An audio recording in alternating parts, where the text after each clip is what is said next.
Before I tell you this story, I need you to understand something.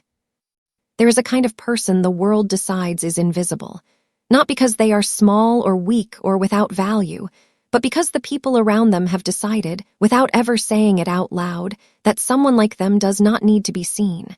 They are useful. They are present. They are simply never looked at. This is a story about what happens when the invisible person turns out to be the most important one in the room. A young woman, a foreign nanny. No title, no bloodline, no powerful name. Just her hands, her mind, her father's training, and a love for two small boys she had no legal claim to and no intention of walking away from. And a man, one of the most feared men in all of Seoul, who spent 11 months not looking at her, who is about to spend the rest of his life wishing he had looked sooner. Stay with me, because by the time this story ends, you will understand exactly why he refuses to let her leave. And you will understand, even more, why she finally decided to stay. Before we begin, drop a comment right now and tell me where in the world you are watching from. I read every single one, and I want to know how far this story is reaching. And if you are not subscribed yet, hit that button now, because this is the kind of story you do not want to be interrupted in the middle of. They say fire reveals what water hides. I never understood that until the night I was on my knees in a 40-room mansion, holding two burning hot bobbies, while the woman who was supposed to love them was already 3 kilometers away, pearls around her neck, bag on her arm, and not a single backward glance. My name is Ada, and this is the night everything changed. The clock on the nursery wall read 11:47 p.m. when I finally accepted that nobody was coming. I had called Mrs. Song, the twins' mother, 6 times. 6 times the phone rang out to her polished voicemail greeting, all silk and practiced warmth, nothing like the woman I had spent 4 months watching move through this house like a beautiful, untouchable painting. I had called Mr. Cho, the house manager, 3 times. I had called the emergency number on my contract twice. The line rang and rang into nothing, and in the cribs behind me, Minyu and Minjun, 7 months old, small and furious and frightened, were making the sound that scared me more than screaming. The quiet sound. The exhausted whimper of Bobbies who had been crying so long their bodies were beginning to give up on being heard. I pressed the back of my hand against Minjun's forehead, still 39.8. I had checked 4 times, hoping the thermometer was lying. It was not. I was not their doctor. I want to be clear about that because it matters.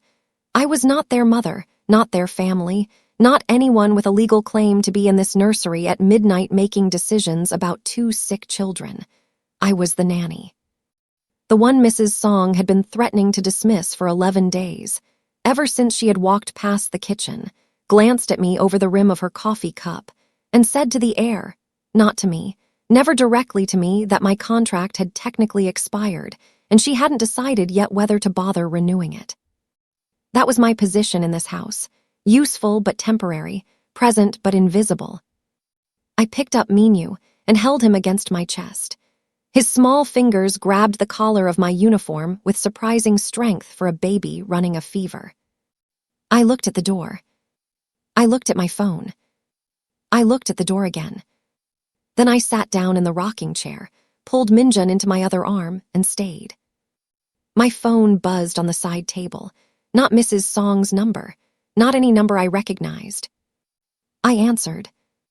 A man's voice, low, controlled, and carrying the specific quiet of someone who was not accustomed to asking questions twice. Who are you, and why are you in my house? I found out later that his name was Kang Junho. At the time, all I knew was the voice, steady as concrete, with an edge underneath it that reminded me of the way my father sounded when he was working very hard to stay calm. I told him my name. I told him I was the nanny. I told him Minjun's temperature was 39.8 and Minyu's was 39.4, and that Minjun's breathing had been slightly labored for the past 40 minutes. And I asked him, with the steadiest voice I could manage, whether he had a preferred hospital or whether I should use the pediatric emergency contact printed on the fridge. There was a pause, long enough to tell me he hadn't expected me to say any of that. Where is my wife? I paused for exactly 1 second. 1 second too long, I knew even as it was happening. "I've been trying to reach her," I said carefully. He heard everything in that pause. I could tell by the way the silence on his end changed quality, became heavier, more deliberate. He hung up without another word. I sat with the twins and waited and told myself I had done the right thing by answering honestly. 4 minutes later, the front gate intercom buzzed. A man identified himself as Dr. Yu, private physician. He was at the door in under a minute, medical bag in hand, and he treated both boys with the quick confidence of someone who had handled worse. When he finished, Minyu was asleep. Minjun was almost there, his temperature already dropping, his breathing evening out. Dr. Yu closed his bag and looked at me. "You did everything right," he said.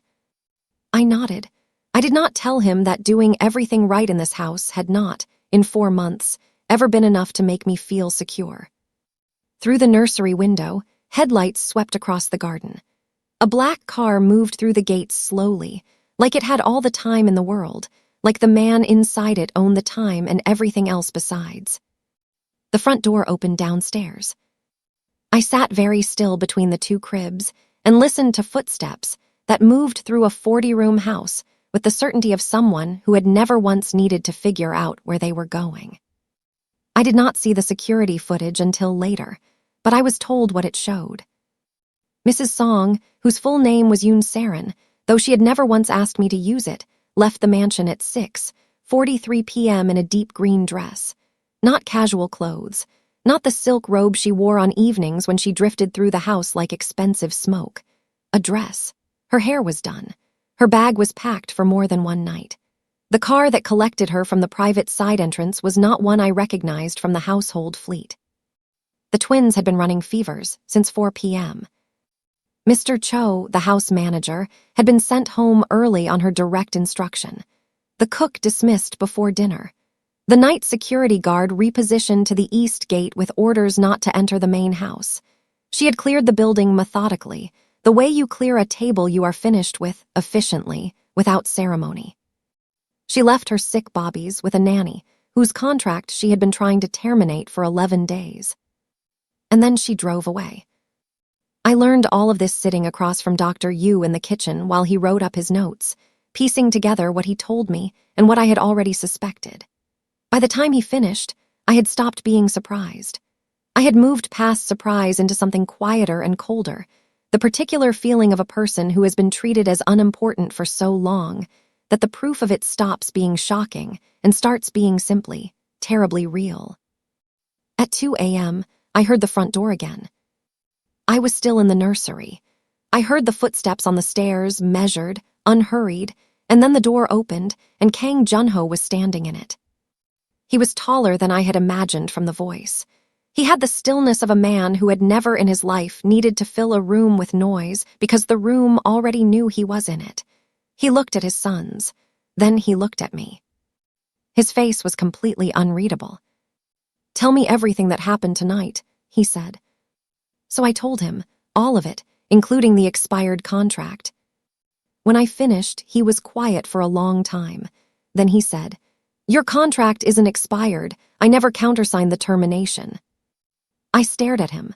Something shifted very slowly in my understanding. That had not been an accident. He did not explain himself that night. That was the thing about Junho that I would come to understand gradually, the way you understand a language, not all at once, but in pieces, each one clicking into the one before it.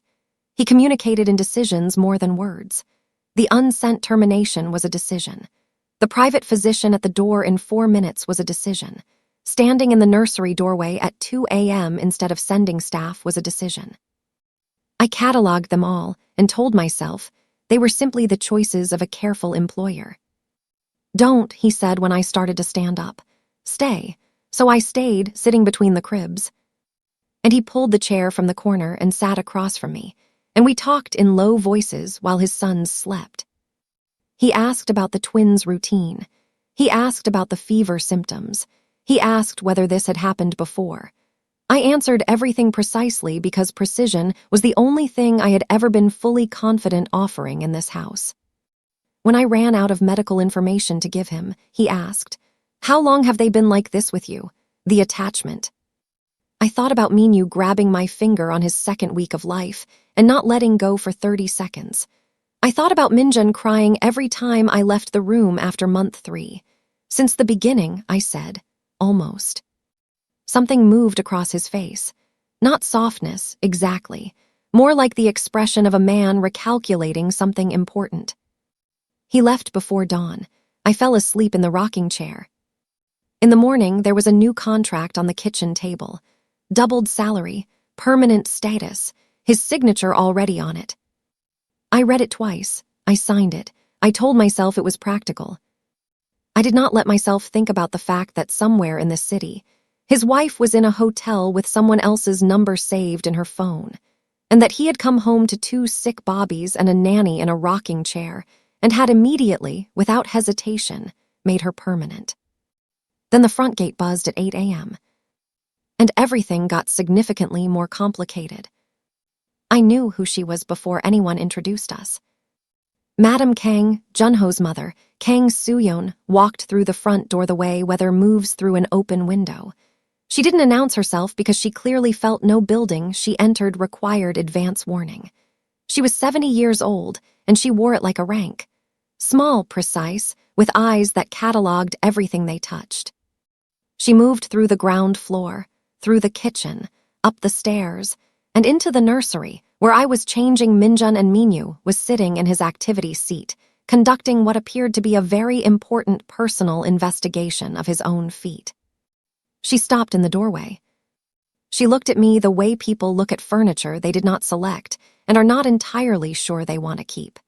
She said something in Korean, not to me, to the room, and I understood it because I had spent 4 months learning exactly enough Korean to catch the things people said when they assumed I couldn't follow. She called me the foreign girl. Then she told Mr. Cho, still in Korean, that she wanted my room changed to the basement-level accommodation. A girl like that doesn't need the garden view. Minjun grabbed my finger during this. He held on with his full grip, his small face turned toward me, completely uninterested in Madam Kang's assessment of my accommodations. I finished changing him. I settled him against my hip. I said in Korean, "Good morning, Madam Kang." Her eyes sharpened by a fraction. Junho was in the doorway behind her. He had heard everything. He said nothing. I noted that, filed it, told myself it was useful information about the man I was working for, told myself it did not feel the way it felt, which was like a small, clean cut in a place I hadn't realized was unprotected. I moved my things to the basement that afternoon without complaint. My mother's voice, always present when I needed it least. Bend, Ada, but know the difference between bending and breaking. The basement room had one small window at ground level. I could see the garden if I stood on my toes. On my second morning down there, Minyu crawled to the top of the stairs and sat looking down at me with the serious expression of a baby conducting a welfare check. "I'm fine," I told him. He banged the floor twice, completely unconvinced. That evening, a sealed envelope appeared under my door. Inside, a key, a note in clean, careful handwriting. "East Guest Suite. Use it. J." I moved into the East Guest Suite on a Thursday night and told myself it was simply better for the twins. Closer to the nursery. Practical. The room had a real window. A garden view, which felt like a quiet, private correction of something that had been wrong. I had been in the Kang household for 4 months and 12 days at this point, and I had developed the specific, finely tuned awareness of a person who lives inside a situation they are also observing from the outside. I noticed everything. I had always noticed everything. My father had raised me to read rooms the way other parents taught their children to read books. What I noticed in those weeks was this. Junho moved through his own house like a man who had accepted its emotional temperature as a fixed condition. He managed it. He did not feel it. He came home late, worked early, spoke to his sons in brief, careful visits that had the quality of a man learning a language he had always meant to study. He was not a cold father. He was a father who had not yet learned how to be warm in a house where warmth had not been modeled for him. Mrs. Song, Saren, had returned by then.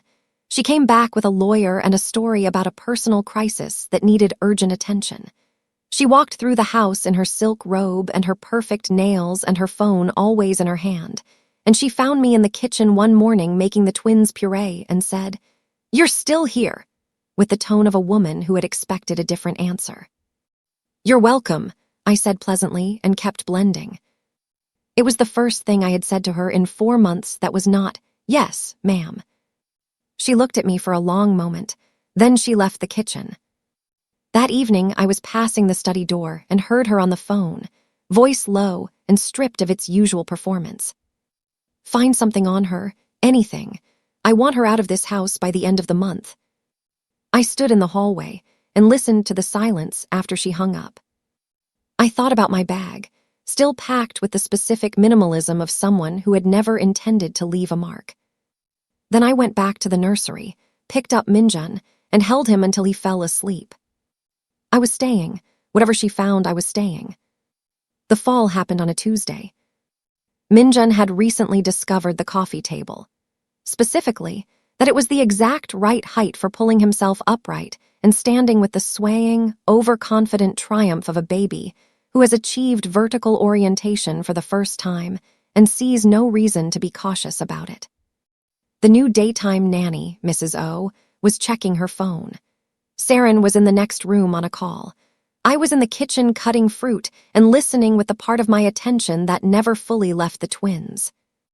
I heard the specific silence that comes just before a fall, that half-second where the sound of movement stops. And I was already moving when I heard the thud and then Minjun's cry. I was in the sitting room in 11 seconds. He had caught the table edge on the way down. The cut above his ear was small but bleeding enthusiastically, the way head wounds always do, performing their own drama. I pressed my hand against it, checked his eyes, spoke to him in the low, even voice that usually reached him even mid-panic. Dr. Kang Junho's private physician, whom I had called directly, arrived in under 15 minutes. He confirmed, no concussion.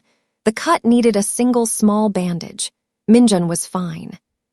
Saren stood in the doorway through all of this. She had appeared when the crying started, and she had made a sound of distress that I noted, quietly, was entirely about her own fear. The sound of a woman frightened by the sight of blood, not grieved by her son's pain. They were different sounds. I had learned to tell them apart. Dr. Han packed his bag and said to Junho, who had arrived in 20 minutes, because someone on his security team had an alert protocol I hadn't known about, "Your nanny did exactly the right thing. She probably prevented a serious injury." Junho looked at me, just looked steady and direct. Saren looked at Junho looking at me. Something happened in her face right then. Not anger exactly, something colder and more deliberate, like a decision being made.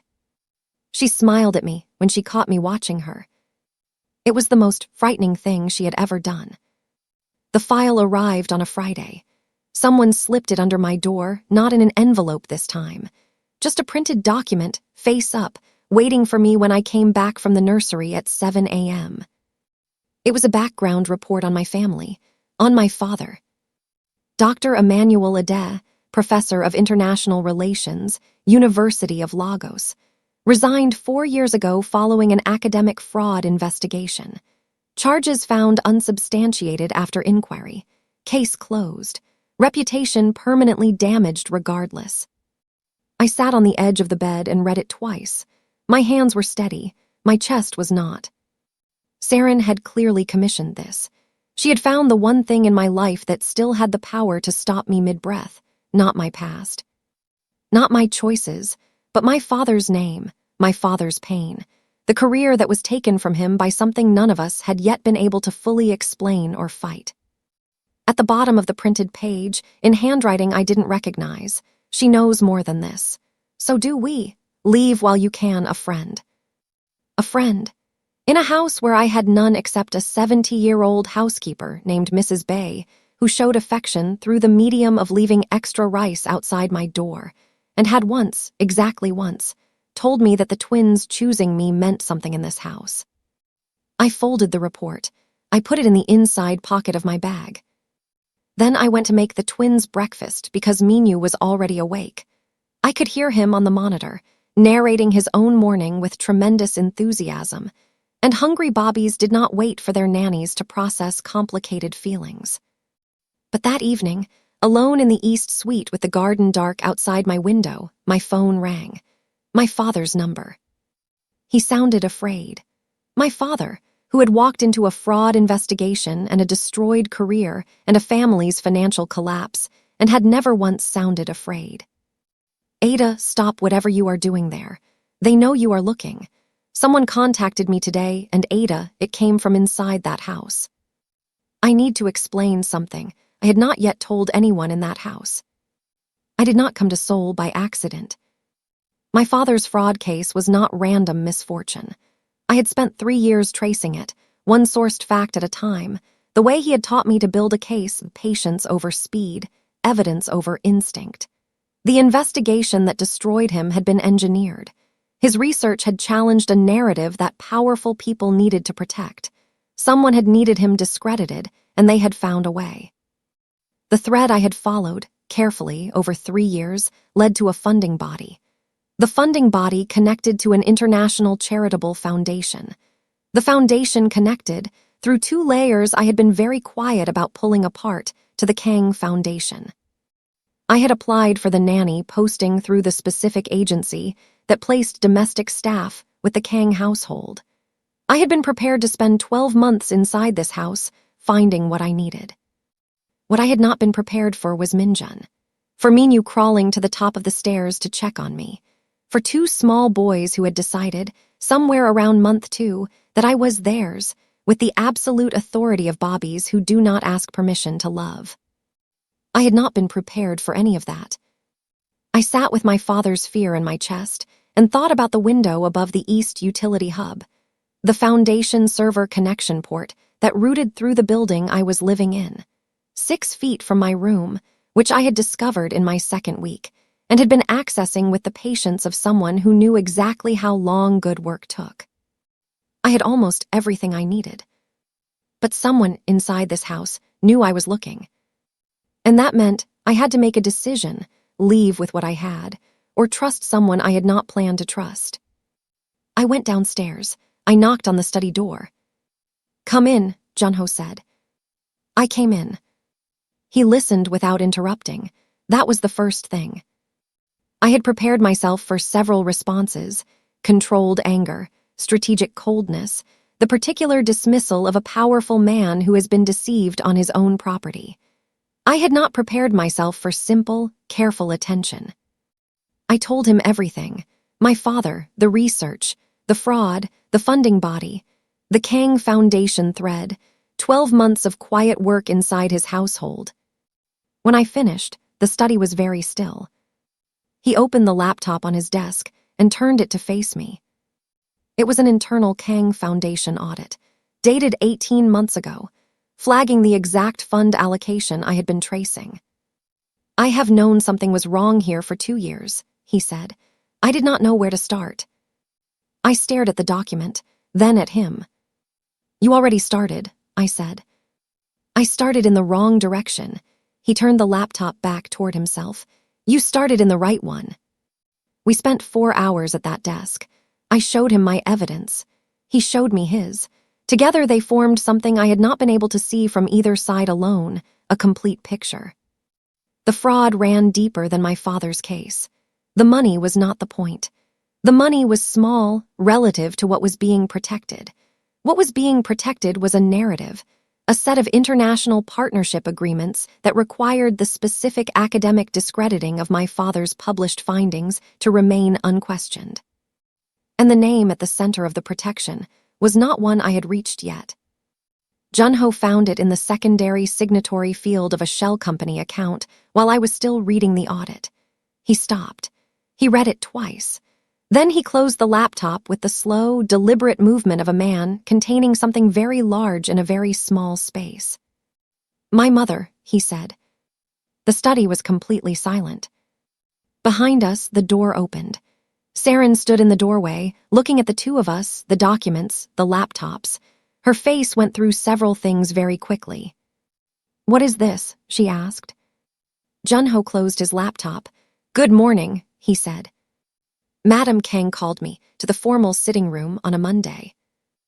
I had been in that room twice before, once when I arrived, and she assessed me with the brief, thorough indifference of a woman confirming that the furniture was acceptable, and once when she told me the basement was more suitable for someone of my position. The room was designed to diminish. Long, cold, full of inherited paintings and expensive surfaces that said everything here cost more than you. I had spent 4 months learning not to let rooms do that to me. I stood in the center of it and met her eyes directly, which I could tell, from the slight adjustment in her posture, she had not expected. She told me, with the measured courtesy of someone who considers cruelty a form of elegance, that she had reviewed my contract. That there was a morality clause. That an unmarried young woman from a family with a disgraced patriarch, forming what she called an inappropriate familiarity with her employer, could be released without severance. She told me I had until Friday. I asked, very politely, what she meant by inappropriate familiarity. She looked at me, the way people look at a question they consider beneath answering. I thanked her for her time. I turned around. I walked out. I went directly to the nursery. Minjun lifted his arms when he saw me, that instinctive, trusting gesture, and I picked him up and held him with his chin on my shoulder and his warm weight against my chest. And I thought about Friday, and about my father's voice on the phone, and about the document still locked in Junho's laptop with his mother's name on it. I thought about my bag, still packed with one person's worth of belongings. I thought about bending versus breaking. Then Minyu pulled himself upright on the crib rail and looked at me with enormous, serious eyes and banged his palm against the wood twice, as if confirming I was still there. "I'm here," I told him. "I'm not going anywhere." I went downstairs and found Junho in the east study. "Your mother just gave me until Friday," I said. He looked up from his desk. "Then we move faster," he said. The document was 43 pages, and it took me 6 hours at the foundation server to trace it completely. 31 pages in, I stopped breathing for a moment. The shell company connected to Director Wu. The board member Junho had flagged as a problem for over a year, connected through 2 additional layers to a holding account with 2 signatories. The first was Wu himself. The second was Kang Junho, Madam Kang. She had been running the fraud for 7 years. Not for money. The Kang family had more wealth than the operation had produced by a distance that made the money almost meaningless. She had done it for control. My father's research had directly challenged the academic foundation of her international partnership agreements. Discrediting him had protected those agreements. Protecting the agreements protected the specific arrangement of power she had built over 30 years. My father's career, his reputation, his income, our family's stability, 4 years of his life, had been a controlled demolition. Clean, deliberate, targeted. I sat in the basement utility hub and looked at the screen and let myself feel it for exactly 60 seconds. The grief of it, the anger of it, the particular burning injustice of a wrong that has been invisible for so long that proving it real feels like uncovering something buried. 60 seconds, then I screenshotted everything, encrypted it, sent copies to 3 separate locations. Then I looked up. Mrs. O, the daytime nanny, was standing in the doorway of the utility hub. Not moving, not speaking. Just watching me with an expression that had nothing casual in it. She was not a nanny who had wandered in at the wrong moment. I understood that immediately, in the way you understand the temperature of a room the moment you enter it. Her posture, her stillness, the specific quality of her attention, none of it matched the mildly vague woman who had spent 6 weeks performing gentle incompetence in the nursery. "Mrs. O," I said carefully. She turned and walked away without speaking. I closed the laptop and went to find Junho.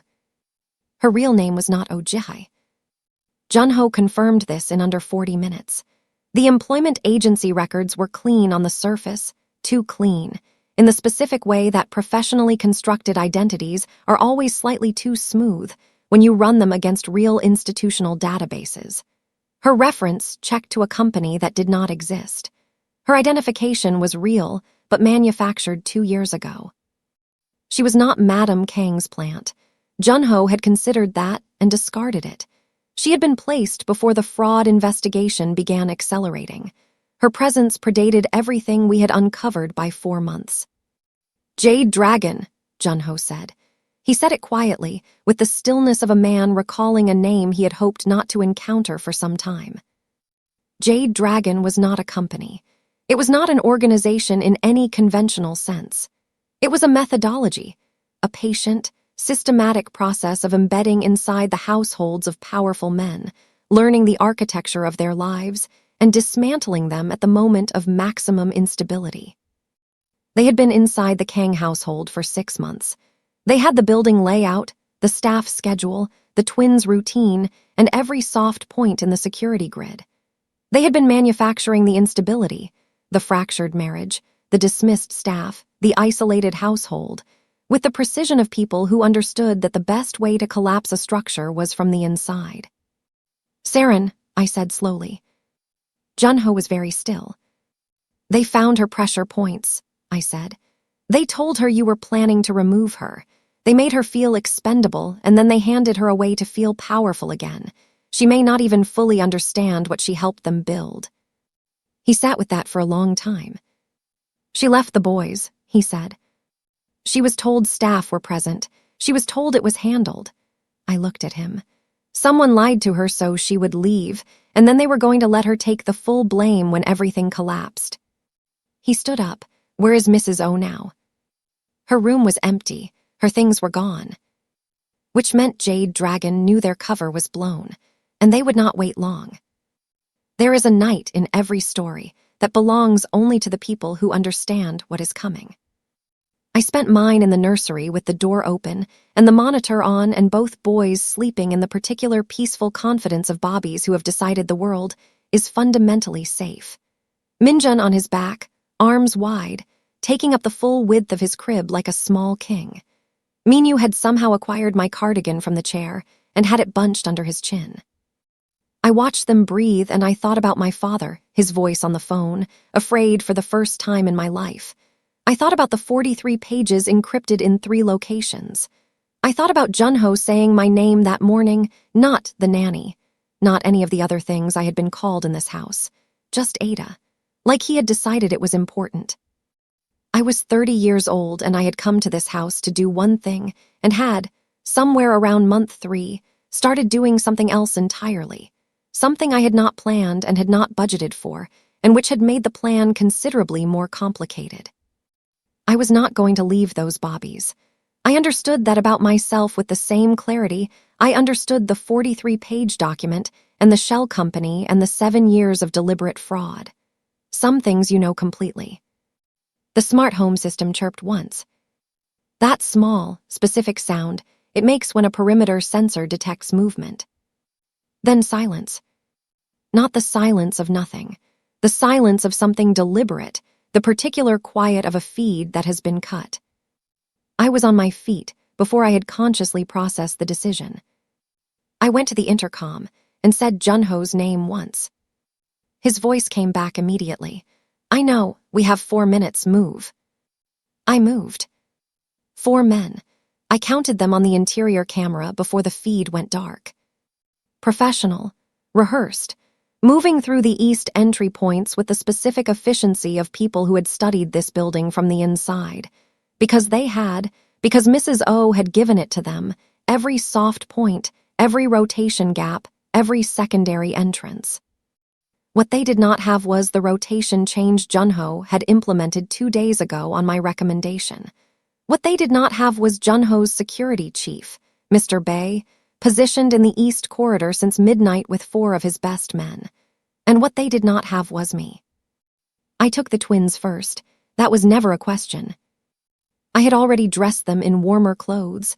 I had done this quietly at 9 p.m. after the perimeter alert, telling myself I was being careful, not catastrophizing.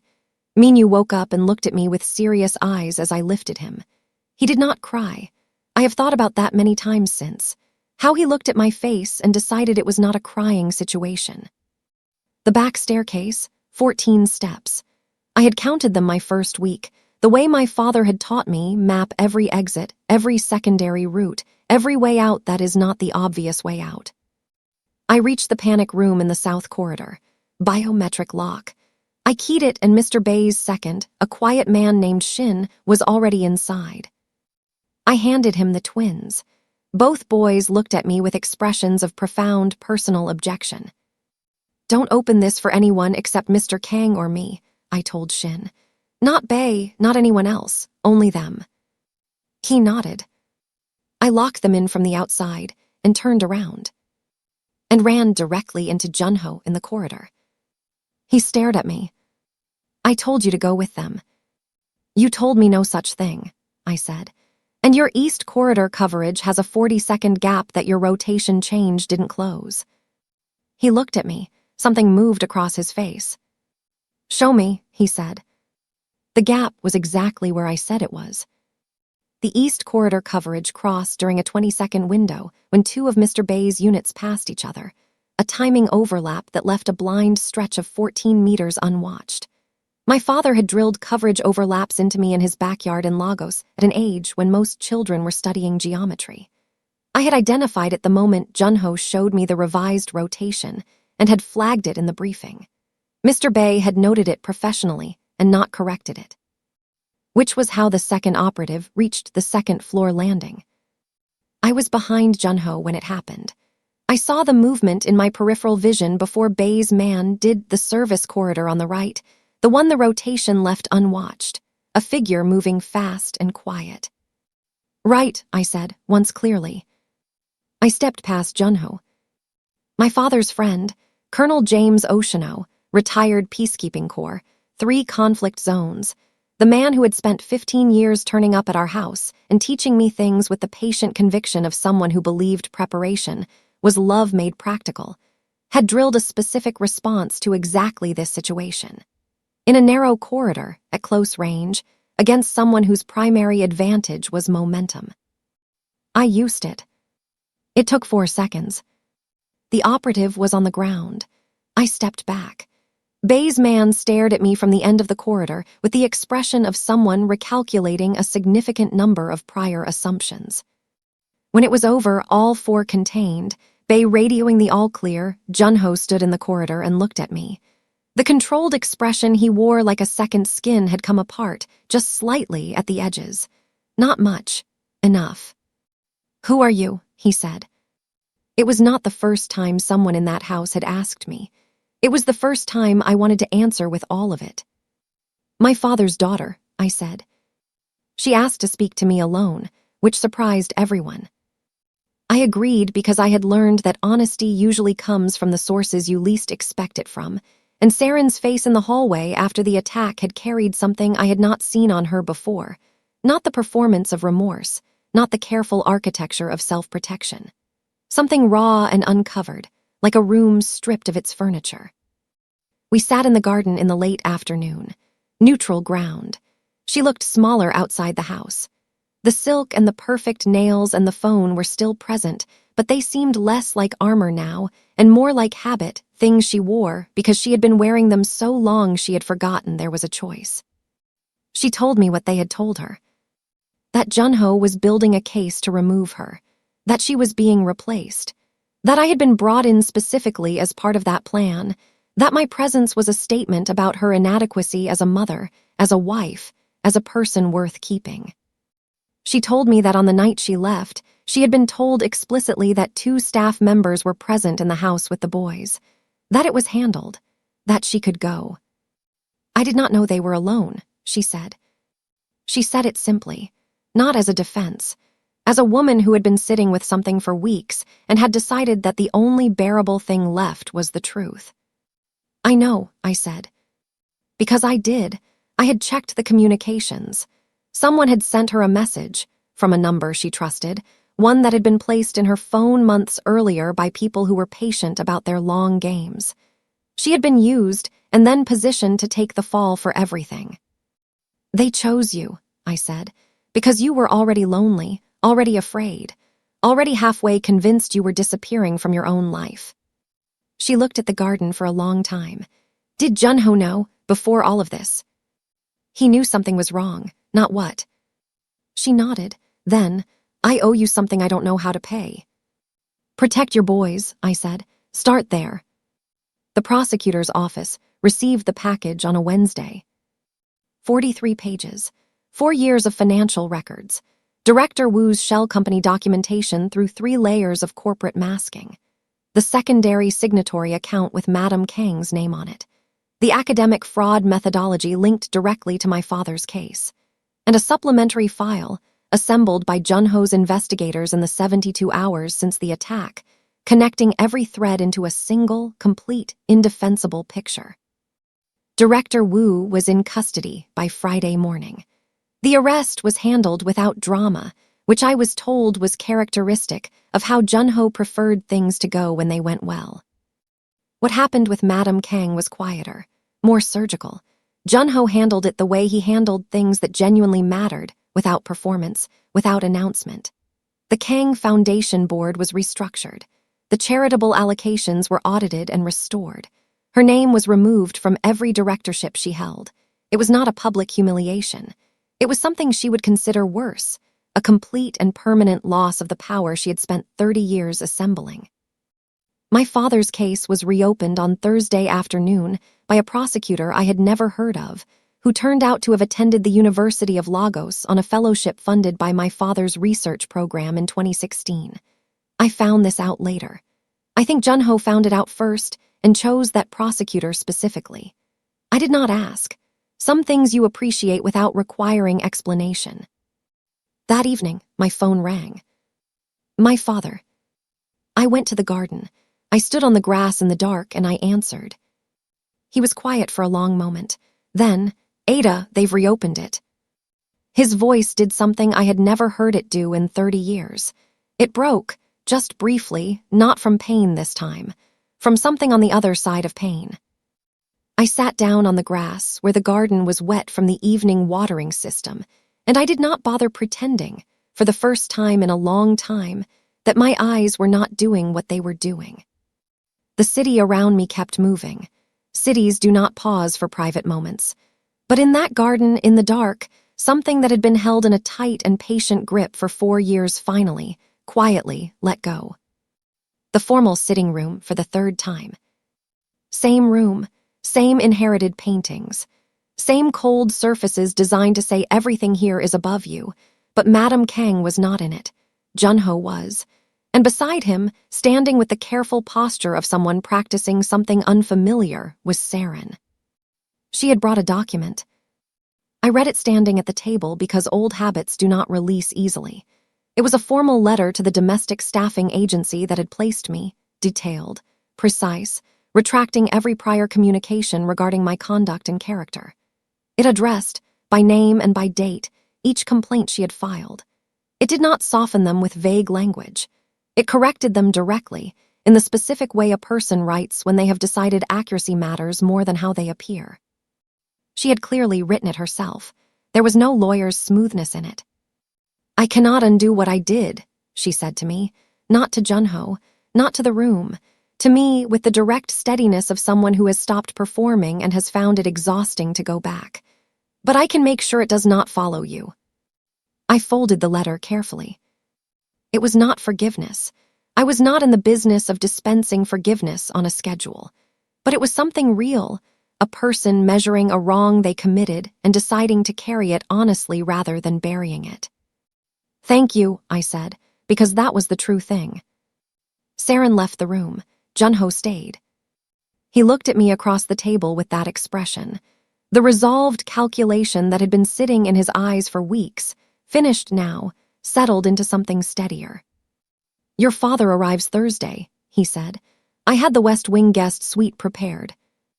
I stared at him. You didn't ask me. I was certain. That, I said slowly, is extraordinarily arrogant. I know, he said. I'm working on it. Something moved in my chest. I pressed my lips together and turned away before my face did something I was not ready to share. My father arrived on a Thursday afternoon, carrying one bag. He had always traveled light. He said a man who needed more than one bag had acquired more than he understood. I had heard this my entire childhood and had, at some point, started living by it without fully noticing. He stopped at the gate and looked at the house the way he had always looked at things that required understanding, not impressed by size or surface, but reading it, asking what it had cost to build and whether the person inside it knew the answer. Then he looked at me. He covered the distance between us in 4 steps, which was how he had always moved toward things he considered important, not slowly, not hurriedly, just with the certainty of a man who knew where he was going. He held me the way he had held me my whole life, one hand at the back of my head steady, like he was confirming I was real. "Ada," he said, "my brilliant, stubborn, terrifying daughter." I laughed into his shoulder. I could not help it. From inside the house came Minyu's voice, that distinctive yell he produced when something was happening in the garden without his involvement, which he considered a personal injustice. Minjun, visible through the ground floor window, was watching us with the serious face he wore when conducting important observations. My father looked toward the house, then at me. Then, with the eyes of a man who had spent 30 years teaching his daughter to read people, "Tell me about the man who sent the jet." I had not told him about the jet. He had looked at the airline ticket Junho's assistant had arranged and known immediately that a commercial booking did not look like that. "He is my employer," I said. My father looked at me for a long moment with the particular patience of someone waiting for the rest of the sentence. "He is," I said firmly, "my employer." "Yes," said my father, with the tone of a man who had heard incomplete answers his entire professional life and had never once been fooled by them. "Of course he is." The gathering was on a Saturday. Not the formal kind, not the long tables and the performance of wealth and the careful theater of the powerful. That was not what Junho built. He gathered the household the way you gather people when you want them to understand something that will not change, without grandeur, in the garden, in the ordinary morning light. Mrs. Bay was there, the head housekeeper who had survived 30 years of this family through the application of absolute practicality and the strategic use of rice porridge. The security rotation, the cook, the new staff, my father standing at the back of the garden with his hands folded, watching everything the way he always watched things, completely, quietly, missing nothing. Junho stood at the front. He said, "This house survived an attack designed to destroy everything in it. It survived because of loyalty, not the kind you pay for.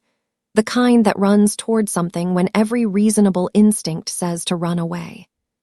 He said my full name, Adiz Akafer, with the ease of a man who had been practicing it in private and had decided he was done pretending otherwise. He said I had come to this house and stayed when staying cost me something, that I had run toward his sons in a crisis that was not mine and made it mine. The way some people make things theirs, not by contract or claim, but by the kind of love that requires no permission. He said I was not staff, not a guest. "She is the lady of this house," he said. "Anyone who addresses her otherwise answers to me." The garden was quiet for one breath. 2. Then the people who understood power and had just watched it publicly named began to move, the small repositioning of an assembled group acknowledging something permanent. Mrs. Bay, in the back beside my father, pressed her lips together and looked at the sky with the expression I had come to know as her version of a smile, she considered too expensive to spend freely. My father made no expression at all, which, from him, meant everything. Later, much later, after the garden had emptied and the house had settled into its evening rhythm, and from the nursery above us came the sound of Minyu banging something against his crib rail in contented, rhythmic announcement of his own continued existence. I stood at the main hall window and looked out at Seoul. The city looked the same as it always had. Cities do not change when your story changes. They keep their lights on regardless. They move around you with the complete indifference of something large and permanent. But I felt different standing in it. That was the honest thing.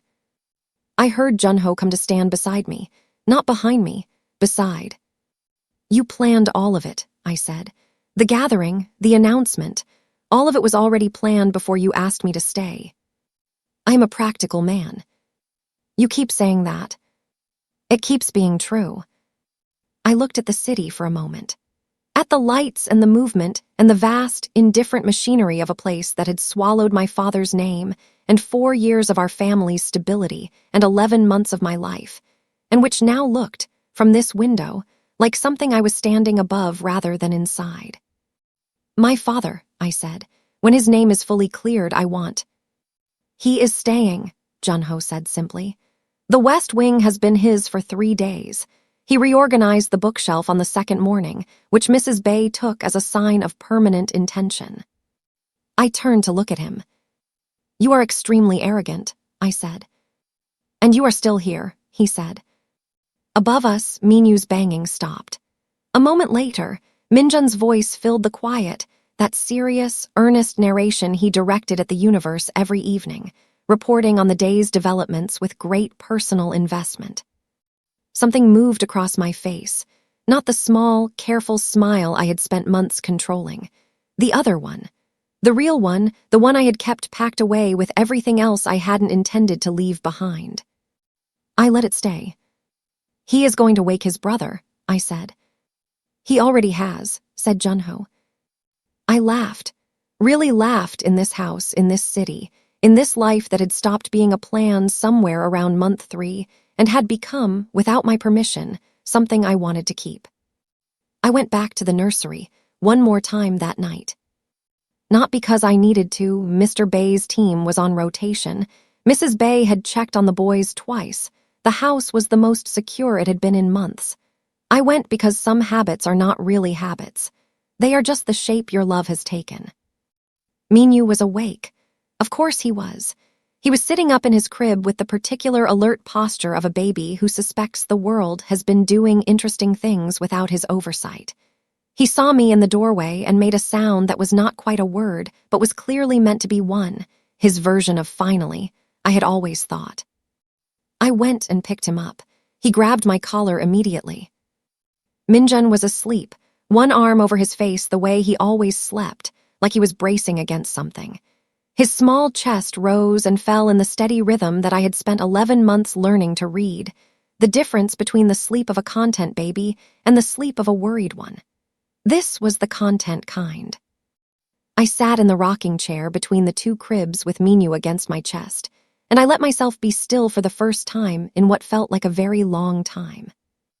I thought about my first night in this house, the basement room and the single ground-level window. The 6 phone calls nobody answered. The rocking chair and 2 sick boys and the specific loneliness of a person who is doing the right thing in a house full of people who have not noticed. I thought about my father's voice on the phone, afraid. And then the other call, Ada, they've reopened it, and the way his voice had done the thing I had spent 4 years working to make it do. Minyu patted my face with one hand, twice, confirming I was real. I'm here, I told him. He settled against my shoulder with the complete trust of a child who has decided you are the safest place available, and closed his eyes. I held him and watched the dark garden through the nursery window and thought, I came here to do one thing and found something else entirely, and the something else is the truest thing that has happened to me in a very long time. 3 weeks after the gathering, my father called me to the garden. He was sitting in the chair by the East Rose bed. Mrs. Bay's territory, technically, but she had been making exceptions for my father since his second day, possibly because he had brought her a specific Yoruba tea she mentioned once, and he had somehow sourced it and presented it without commentary, which she had received without commentary, and which appeared to constitute a complete and settled friendship between them. He sat with the morning light on his face, and he looked, for the first time in 4 years, like himself. Not the careful, diminished version of himself that the fraud investigation had built, the man who chose his words before speaking them, who had learned to make himself small in public spaces, who had started wearing his career like an apology. He looked like the man who had stood in a backyard in Lagos, teaching me coverage gaps and crisis assessment, and the specific Yoruba word for stubbornness that he applied to me with enormous affection. He looked like my father. You did this, he said. We did this, I said. He shook his head, not disagreeing, just acknowledging that I was going to say that, and that it was partly true, and that the other part was something neither of us needed to say out loud. The man, he said. I sat down in the other chair. He is good, my father said, not a question. He is complicated, I said. Good and complicated are not opposing qualities, Ada. He is also arrogant. Your mother, my father said thoughtfully, used exactly that word about me for the first 3 years of our marriage. I looked at him. He looked at the rose bed with the expression of a man who considers the conversation adequately concluded. Minyu appeared at the garden door at that moment, crawling with tremendous purpose, followed at a short distance by Minjun, who was crawling more slowly but with equal conviction. They had apparently decided that whatever was happening in the garden required their personal assessment. My father looked at them, then at me. They are yours, he said quietly. They are, I said. They decided that themselves. He nodded, satisfied with this. Then he opened his arms as Minyu reached his feet, and my father, Dr. Emmanuel Ade, cleared of all charges, reputation in the careful process of restoration, sitting in a garden in Seoul with his daughter who had spent 3 years and 11 months making this moment possible, picked up a Korean Mafia boss's baby and held him like a grandfather. The bag was still in the corner of the East Suite. I noticed it on a Sunday morning when the light came through the window at an angle that caught everything in the room and made it honest. It was sitting where I had left it after the night of the attack, one bag, packed with exactly what I had arrived with, because that was how I had always traveled. Light, ready, unattached to places.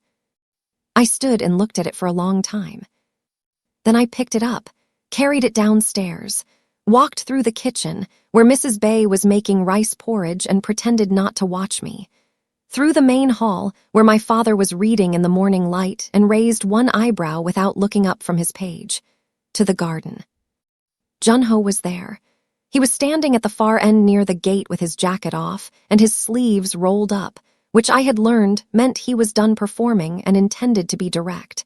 He saw me with the bag and went very still. I walked to the center of the garden. I set the bag down on the grass. I left it there. He looked at the bag, then at me.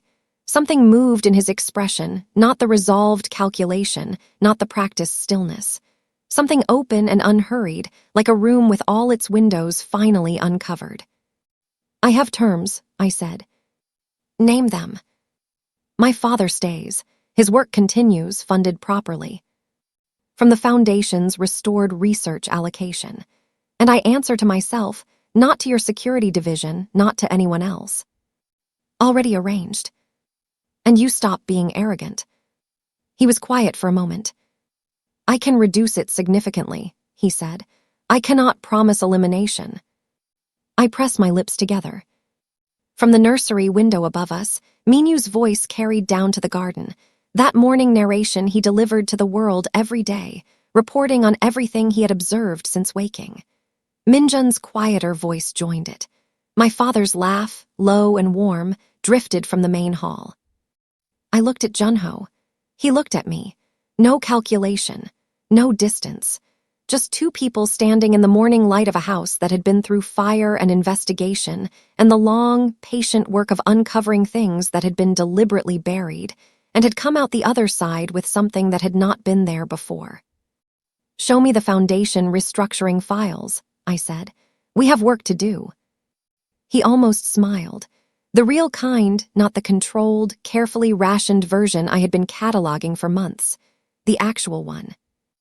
I filed it away, kept it. This time, I was not going anywhere. And that is Ada's story. A girl the world decided was invisible, who stayed when she had every reason to leave, who ran toward 2 sick bobbies in the middle of the night when no one was watching and no one was going to thank her for it, who spent 4 years quietly, patiently building the case that gave her father his name back, who set her bag down in a garden one Sunday morning and decided without ceremony that this place was hers. If this story moved you, if you felt Ada's strength, her patience, her love for those 2 small boys, then you already understand why stories like this one matter. They remind us that the people the world overlooks are often the ones holding everything together. Now I want to hear from you. Drop a comment and tell me your honest thoughts on this story. Did it keep you hooked? Which moment hit you hardest? Was it the night nobody came? The basement room? The moment her father's case was reopened? Tell me everything. Your real, honest review of what you just watched and listened to means more than you know. And tell me where in the world you are watching from. I want to know how far Ada's story has traveled. Every single comment gets read. If you are not subscribed yet, this is your sign. Hit that subscribe button right now so you never miss the next story, because there are more of them coming, and they are just as gripping as this one. See you in the next one.